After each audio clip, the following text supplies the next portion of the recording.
বাংলাদেশের প্রাচীনতম এবং ঐতিহ্যবাহী জাতীয় দৈনিক ইত্তেফাক। সেই ইত্তেফাকের যে অনলাইন শাখা আছে, সেখানে একটি প্রতিবেদন দেখলাম। প্রতিবেদনটা হলো অভিযোগ রয়েছে, খুব কৌশলে করা হয়েছে। অভিযোগ রয়েছে যে জেলখানাতে বসে সাবেক প্রধানমন্ত্রী শেখ হাসিনার যে বাণিজ্য বিষয়ক উপদেষ্টা এবং তার সবচেয়ে কাছের মানুষ, যাকে ডিফ্যাক্টো প্রধানমন্ত্রী বলা হতো, জনাব সালমান এফ রহমান। তো সেই সালমান এফ রহমান সাহেবের সঙ্গে শেখ হাসিনার টেলিফোনে আলাপ আলোচনা হয়, এরকম একটা অভিযোগ উঠেছে এবং তার প্রেক্ষিতে ইত্তেফাকের সেই অনলাইন ভার্সনে একটা নিউজ ছাপা হয়েছে। তো এখন আমাদের দেশে আসলে নিউজের সংকট যাচ্ছে।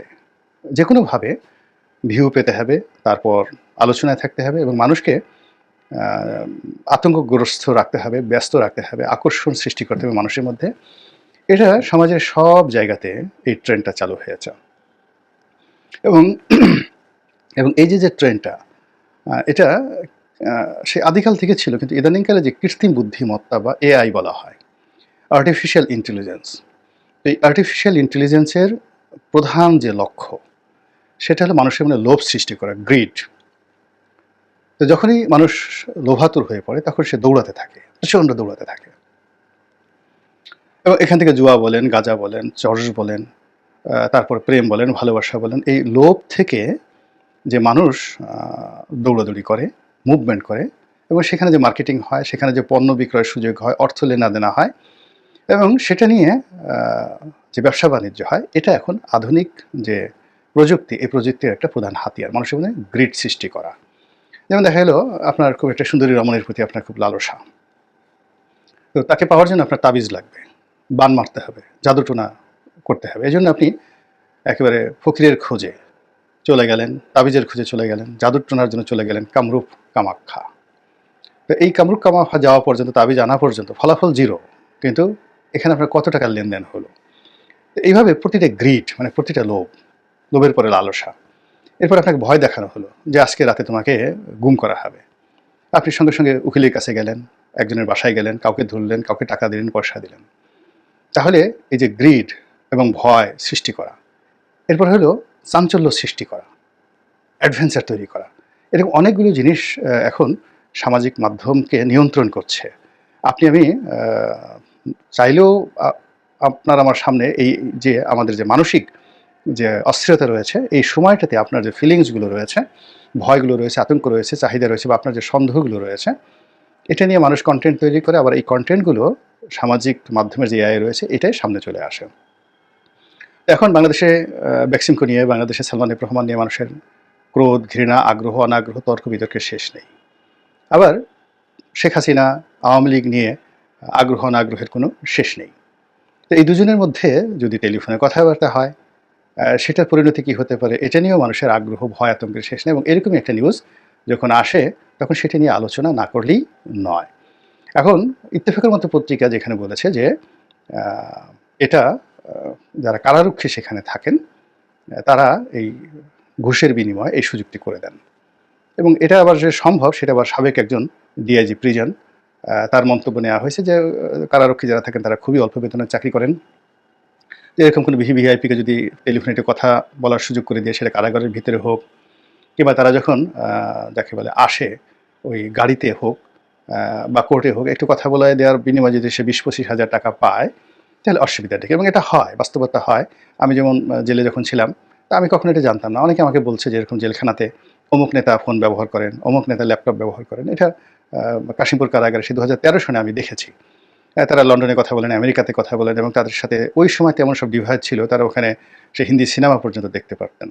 তো সেই জিনিসগুলো তো আমার এই মাথায় আসেনি। তো আমি একদিন কারাগার থেকে আসছিলাম কোর্টে হাজিরা দেওয়ার জন্য, তখন সেই সামনে বসা যে পুলিশের কনস্টেবল বলে যে, স্যার কথা বলবেন নাকি গাড়ির মধ্যে? আমি বলছি ঠিক আছে দেন, কথা বলি। কাকে কথা বলবেন? তাহলে আমার স্ত্রীর সাথেই কথা বলি, সে আসছে কিনা। এমনি যা সেটা কথা বললাম, দেখলাম যে এটা সম্ভব।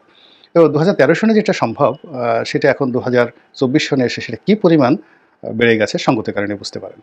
এরপরে কারাগারে যাদের টাকা আছে, আমি আমার যে কারাগার থেকে বের হয়ে যে বই লিখেছি, যাদের টাকা আছে তারা সেখানে রাজার হালে থাকতে পারেন, কোনো কিছুর অভাব হয় না। এক ওক্ত শেরাটনের খাবার খাবেন, আর এক ওক্তে ইন্টারকন্টিনেন্টাল খাবার খাবেন, ওয়েস্টার্নের খাবার খাবেন, এমনকি সিঙ্গাপুর থেকে খাবার এনেও সেখানে খাওয়ানো যেতে পারে।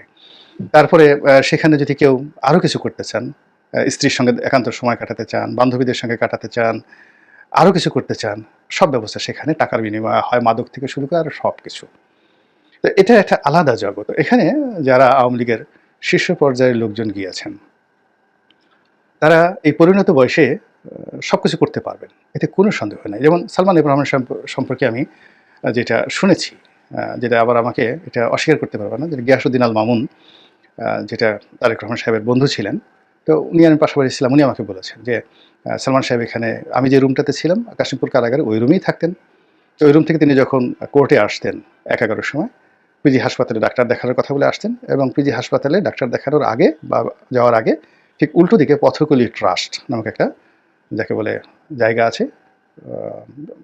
তো ওখানে উনি বসতেন 2-3 ঘন্টা, ওখানে বসতেন। বসার পরে ওই ভ্যাকসিন করে যত কাগজপত্র যা কিছু আছে সব কিছু সই স্বাক্ষর করে আবার উনি কাশিমপুরে চলে যেতেন। তো এরকম ঘটনা যারা থাকেন, আমি অনেকের জীবনে এটা দেখেছি, এটা হয়, তারা সবাই করে। তো সালমান সাহেব যদি ওই সময়টাতে সেই কাজ করতে পারেন 2006 সনে বা 2007-8 সনে, তাহলে এখন তিনি আরও 1000 গুণ কৌশলী, 1000 গুণ ধনী, 1000 গুণ ফেরোসাজ, তো তিনি অনেক কিছুই করতে পারেন। তো এই বিষয়গুলো নিয়ে যে প্রতিবেদন তৈরি করা হয়েছে, আমরা এটাকে ফ্যান্টাসি না ভেবে ধরুন চিন্তা করি যদি এটা হয়। এখন কারাগারে কে আছেন? মেজর জেনারেল জিয়াউল হাসান আছেন। এখন জিয়াউল হাসান সম্পর্কে যে ধরনের প্রচারণা করা হচ্ছে, যে তিনি আয়নাঘরের প্রবক্তা ইত্যাদি ইত্যাদি ইত্যাদি, যদি এর 1% সত্য হয়, তাহলে তিনি ওখানে বসে অনেক কিছু করতে পারেন। অর্থাৎ যদি কারাগারের মধ্যে বসে কিলার আব্বাস যিনি ছিলেন, তারপরে শেষে যাকে বলে সুইডেন আসলাম ছিলেন, তারপর আরও অনেকে যারা ছিলেন, যারা কারাগারে বসে অনেক কিছু নিয়ন্ত্রণ করেছেন বলে অভিযোগ আছে।